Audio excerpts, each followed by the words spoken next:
Hello and welcome back to Let's Play Teleglitch Die More Edition, Episode 8. And we're going to be having a lot of fun in this episode. Mostly because this level can be pretty brutal almost right at the start, because sometimes what can happen is that all of the patrols will just spawn outside the doors. And yeah, they're not and no, they won't be happy to see us. Now,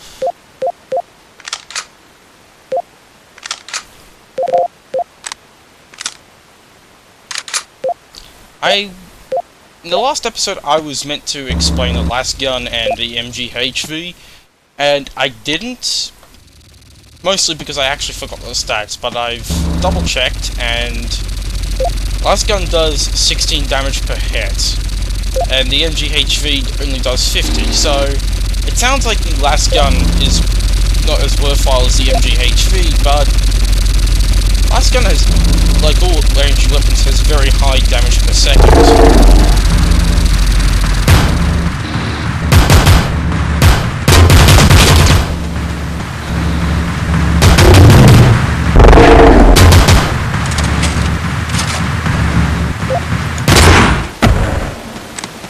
That was a little close for comfort. Another problem is that I am running very low on armor.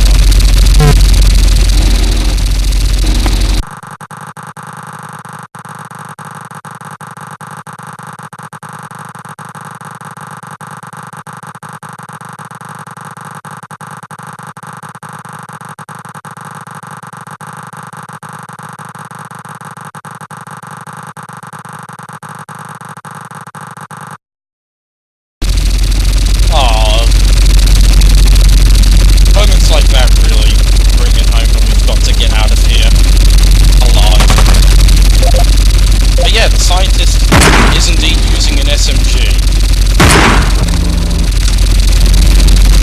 Unfortunately for him, his SMG is no match for our heavy rifle.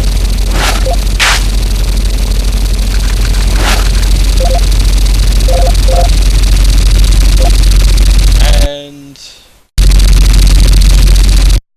no, that's not a secret. I thought it was for a moment, but in reality it isn't, and that's just a dead end.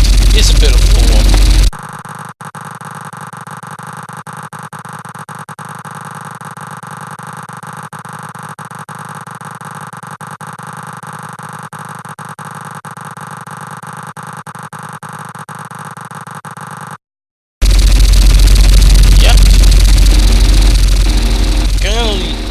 Well, since Militech has done some ethically questionable things, I can only imagine what the other corporations are doing. And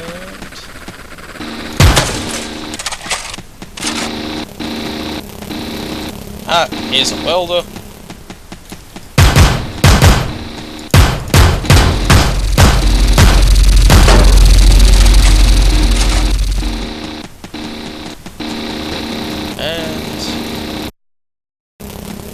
What are you?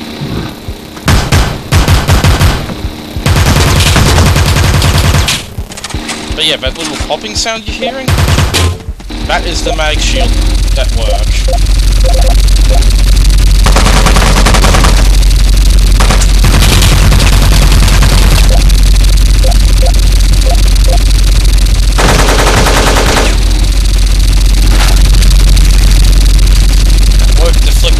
Away from us as they approach, and yeah, the mag shield can be a very good item to have, and unfortunately we also have to deal with wait a minute,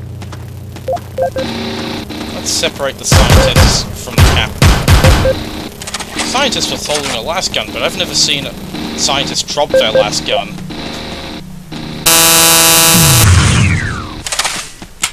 That is how you're supposed to handle squids. Attack them first before they get the drop on you.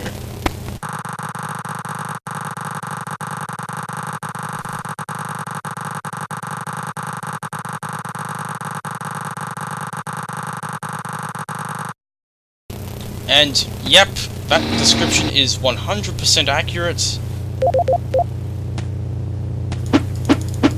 And no, you cannot stab the cameras into submission, unfortunately, so we have to destroy it using something that is a ranged weapon and not a melee weapon. And so in other words, we've gone through a massive... we're going around in a giant circle, in other words. Wonderful. Don't you just love that about procedural map generation? Like, why can't it just give us a direct route to the teleporter? No. Stop right there. That's not how the game works.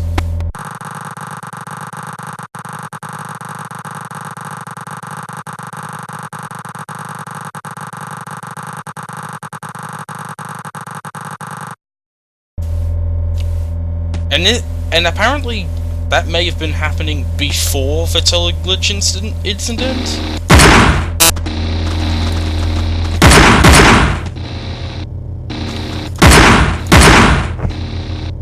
Cool, he dropped his SMG.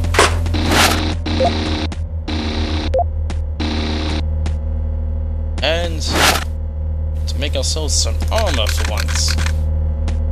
Shotgun shells. Darn it. You contain.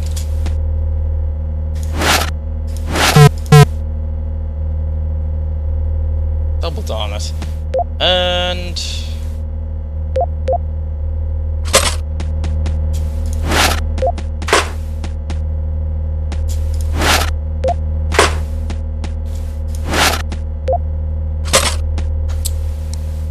I'm probably going to be coming back here anyway, because there's just... Explosives are good loot to just have around, and they do a lot of good things, but unfortunately my inventory the way it is at the moment, and what I have to do, what I want to do rather, I am going to have to be lugging around more valuable items, so it just means I have to come back here later.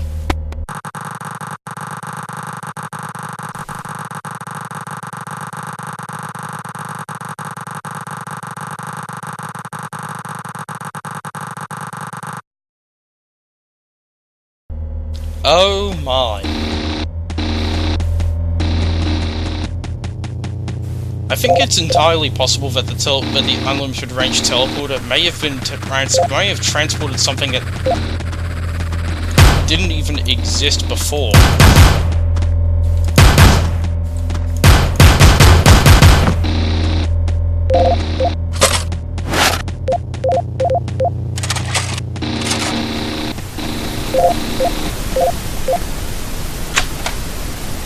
And yeah, it's always worth picking up the scientist gear over your own equivalent gear. It saves you the trouble of having to pick it up and then drop it immediately.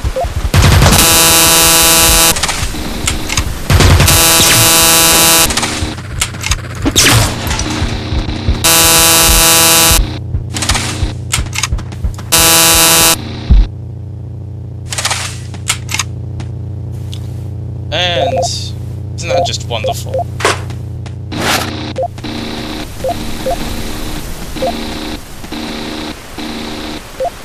Just quickly assessing our ammo situation. Yeah, we can move on safely. Lots and lots of decisions, including a silly wall walker that decides, I'm not... You know, it's perfectly okay. I'm just gonna sit here next to the door and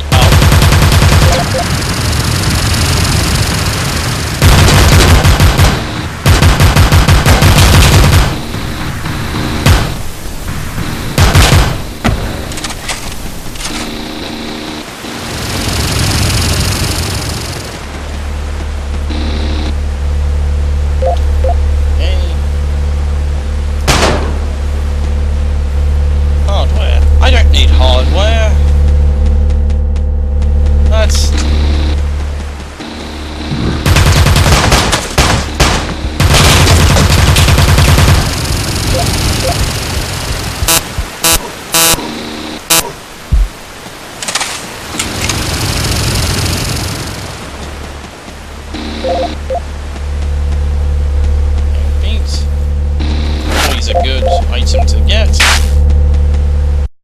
And we have a secret as well.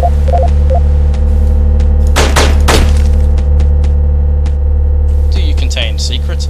Oh my, whole bunch of plates.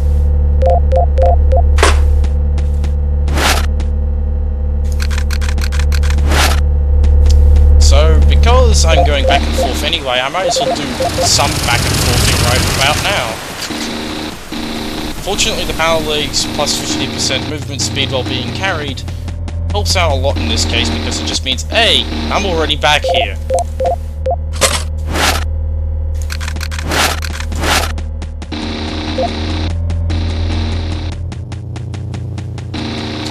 But yeah.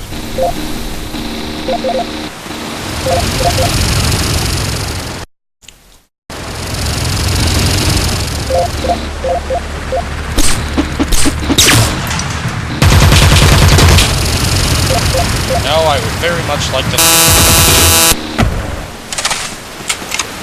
Okay, so in an earlier episode I mentioned a glitch. This is that glitch in action. You see that one point of ammo in the last gun that I have in reserve? I can't reload that into the weapon. That's because the last gun, for some reason, uses 2 units of battery at once instead of just 1 at a time.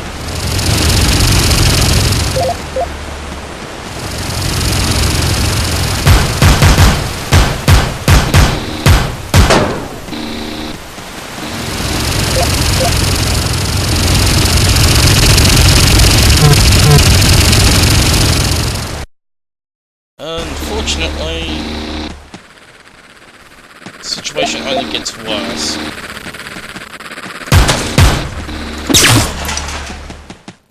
In terms of organization.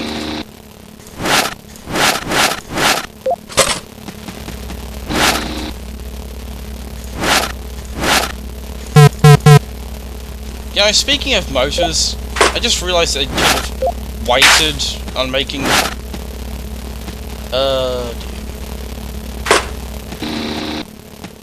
It's good to know that the motor is there for future, but... At the same time, now that I've discovered it, I'm kind of annoyed at myself for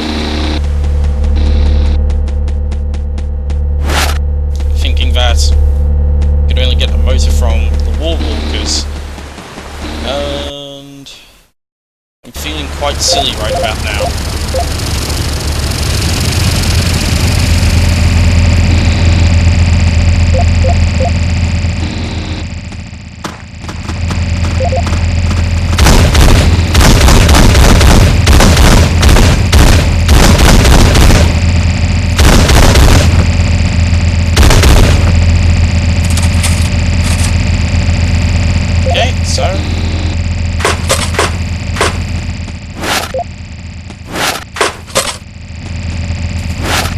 See, what are you going to tell me? Storage cabinets? We've already looted all 7 of the storage cabinets on this level. Oh, excellent. So, ladies and gentlemen, I present to you the most powerful weapon in my arsenal. The cannon. And we've got a ton of rounds for it to boot. Because I basically, in every single spare moment throughout this playthrough, been making cannon rounds every single time the opportunity has presented itself, and now all of our ammunition problems are taken care of permanently. Let me explain the cannon in short. High velocity anti-forced.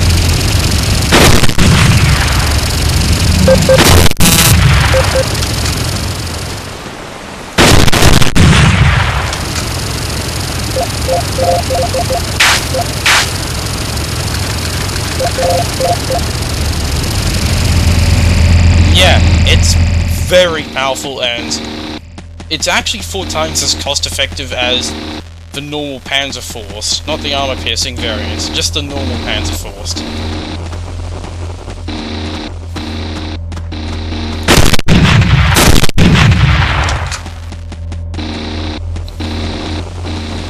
also couples it with very high velocity as well, so pretty much the best weapon in the game aside from the railgun, but it unfortunately requires both a long-term investment and both large tubes.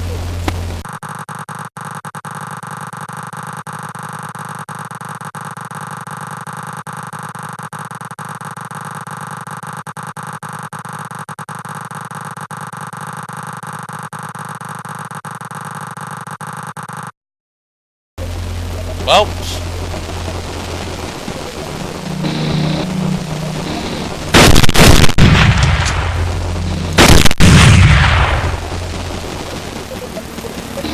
so that explains all the rooms just massively being chaotic. Okay, so at the end of the last episode I said that this next boss fight, in my opinion, was the easiest in the game, and you're about to find out why I think that, because the main threat of this boss is not the boss itself. I want you to take a very careful look around the room that we're fighting in. Did you notice something? I think I did. A swarmbot trap. And now, as the beginning of the boss itself, if it will demonstrate rockets. However, the rockets are very easy to dodge, so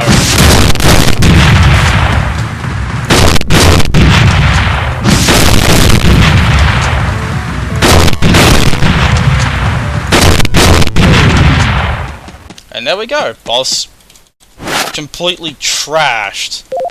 Because we don't need any more hardware for the rest of the game, I'm going to skip on using it. M-chips could be potentially useful if I decide to make emergency teleporters, but otherwise, the only green item I'm going to be collecting for the rest of the game are plates. And I do not know if secrets can generate in this room, but my assumption has always been no. I mean, let's just take a look at behind some of these walls, and you can see the potential for basically just mass chaos everywhere if the boss gets off a lot of rockets onto the destructible walls, because there's potential swarmbot traps behind each of those walls, and that's the most dangerous aspect of the boss. Not the boss itself, but the fact that its rockets do a lot of wall damage to destructible walls. And that is the end of the level.